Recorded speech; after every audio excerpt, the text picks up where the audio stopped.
Guys, welcome to Khalida Vlogs, and today we are working on another series, and we're going to do Glory of the Hero. So I'm gonna go by zone as opposed to just in order, so that it kind of makes more sense for me in terms of cataloging this. So we're gonna do the dungeons that are in Borean Tundra, which are the Nexus and the Oculus. There are tons of ways to get the Oculus ones for the Ruby, Emerald, and Amber Voids. I'm going to tell you how I found them to be best. I have all of them, so I'm just going to kind of explain what we did for those. If you find a better way, or a different way that works for you, that's great. As always, you know, this is just my take on it. So, first thing you're going to need to do is you're going to get to Koldara somehow. You're going to go into the Nexus, and there are 3 portals.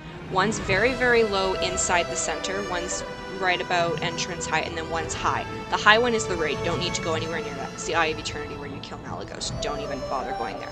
So the bottommost one is the Nexus, and that's the one we're going to talk about first. And there are 3. There are Split Personality, Intense Cold, and Chaos Theory.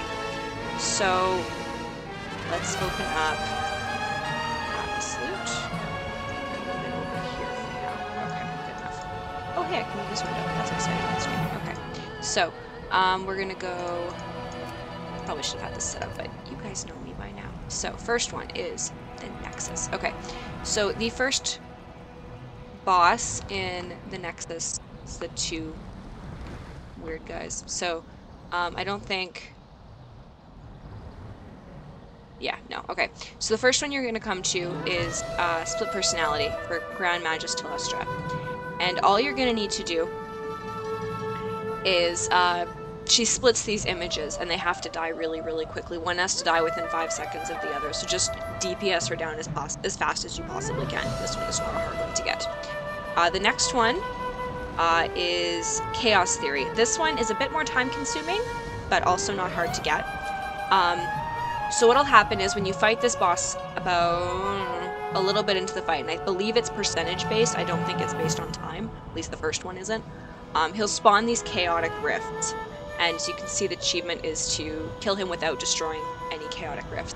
So what you need to do is attack him, and then when he spawns them, these basically big portals will show up, and they look very electrical, and what'll happen is they'll start spawning ads. Kill the ads. You can't touch the boss, he's immune. Kill the ads, do not destroy the portals. When you were doing this at level, you had to destroy the portals because the ads were really, really powerful and you could get overwhelmed unless you had really, really good gear. So at this point in the game, especially if you guys are doing this at level 90, you'll be fine. Just kill the ads, wait the 30 seconds or whatever it is for him to stop being immune, and then burn him down as quickly as you can. Don't do any AoE damage because the chaotic rifts don't have a lot of health. So avoid doing any AoE, which is area effects. So any spells that attack a wide area as opposed to just a single target. And then, so yeah, as soon as he stops being immune, kill him. If it happens again, just kill the ads, ignore the rifts, and then focus on killing him, and you'll get Chaos Theory.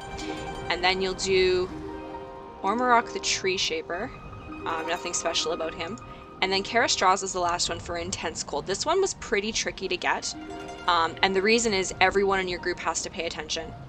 Well, not everyone, but if you want to get this, you need to pay attention. So she does this debuff on you called Intense Cold, and it stacks pretty quickly. And if you get more than 2 at any time, you can't get the achievement. So constantly be jumping or moving. What I did was every time I'm a priest, and at this point in the game I was holy when I was running Wrath for the most part, so I was a healer. So what I would do is I'd heal someone, and then I'd jump, and then I'd cast another heal, and then I'd jump, and then maybe I'd throw Shadow or Pain on the boss, and then I'd jump. So I was constantly jumping. If you are melee, just move around as you're fighting the boss. Every couple moves, like actually physically move, and that'll cancel it off, and then it'll start stacking again. You need to constantly be moving.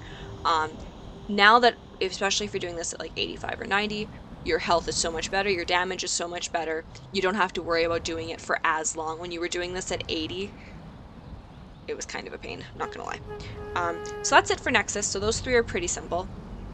And then the next one we're going to do is the Oculus, and that is the middle portal in the Koldara Nexus zone area.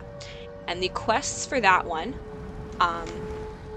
are these 5. So experienced Drake Rider, you need to visit the Oculus 3 different times and then just get credit for riding one. So make sure that by the time the boss dies, you are still riding this Drake. That's what's important. If you get dismounted, it won't count. And if you're in, you can't mount it when you're in combat either. So you have to make sure that you stay on it as good as possible. So make sure you have someone healing you. Make it count.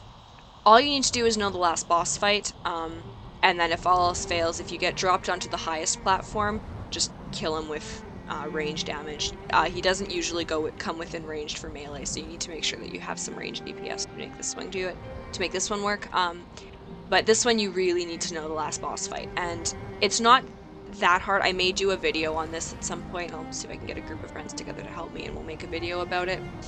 And then the last 3, I just got this one a couple days ago. I was so excited to get it. And you can see I need to ride the Ruby Drake and I need to not ride the Ruby Drake, so I couldn't get both of them at the same time.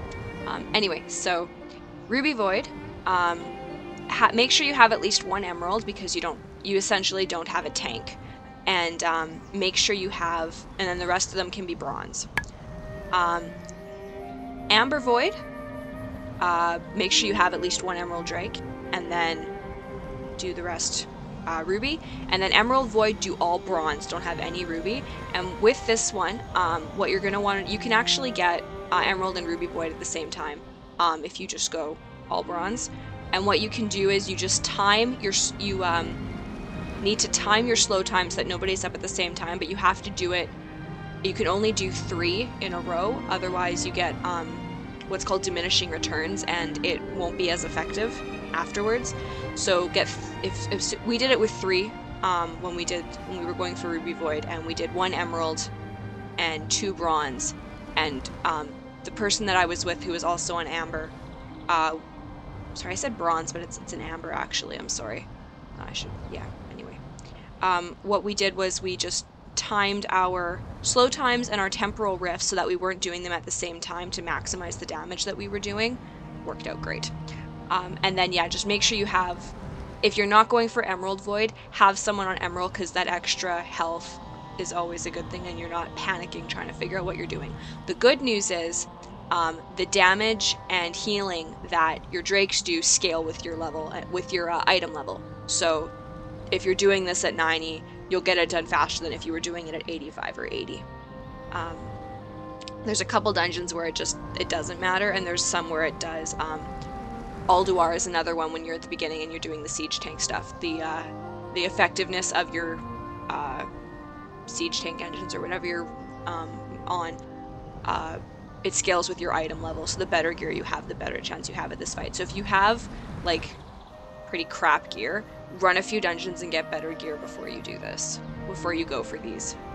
Especially the Emerald Void one, because not having a healer dragon doing these fights can be really annoying. So yeah, that's it for this one. Next Friday, we will be doing the Dragonblight dungeons for this quest, so that'll be Ashdol Narub and Ankahet. So hope you found that helpful. Like and subscribe if you feel so inclined. Have a beautiful day.